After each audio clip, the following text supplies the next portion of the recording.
Indulge in Clover's Moy River Pure Salted Butter. Perfect for cooking, baking and spreading. Elevate every dish with Clover Moy River Butter. What a great and inspiring interview. Thanks, Pali.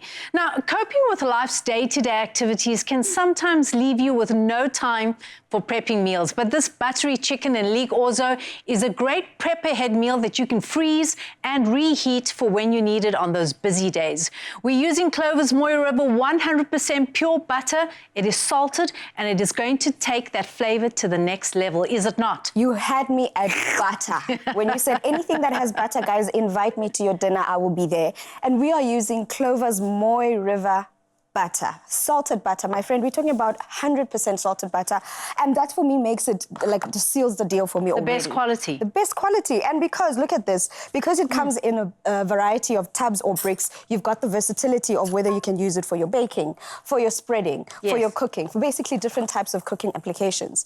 So now I'm going to start with this dish here to show you how easy it is to make and very simple and flavorful. It starts with me heating up or sauteing my leeks. And most of the times we use onions, most of the times we use spring onion, but the leek is also in the onion family, but it also is very milder. So it's great for dishes like this because it just imparts slight flavor, but also tastes really good. Yeah, so, I do love it. You know, I have to be honest, I don't buy leeks often unless I'm making like a leek and potato soup.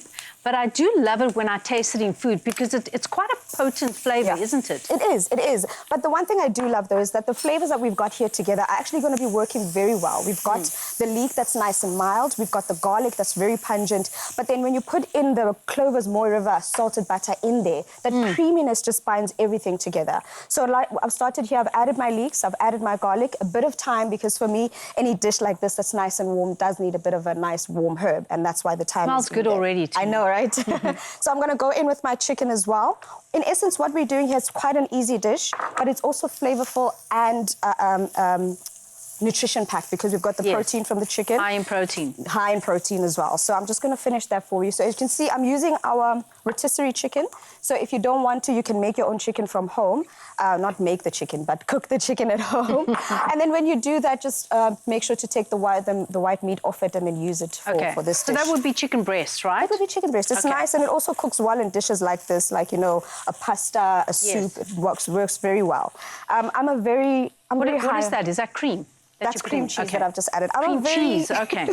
I love my butter, so I'm going to add just a touch more. Okay. Because I just want to make sure it's luxurious. And then the rest of the ingredients are quite simple, so I don't even need to go into too much detail of what else you need to do here. I'm just going to add my stock so that the cream cheese melts away with everything.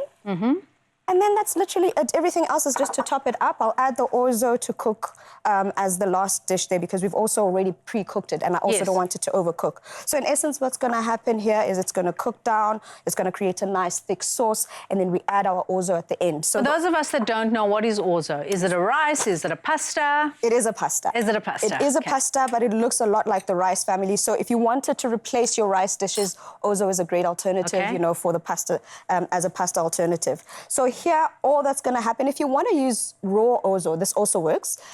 Yeah, so you don't need to pre-cook your orzo. Just make sure that everything comes together. Just add a bit more of the stock so that it absorbs. But otherwise, I've added just a little bit, and now all I'm going to do is increase the heat and let it saute a little bit.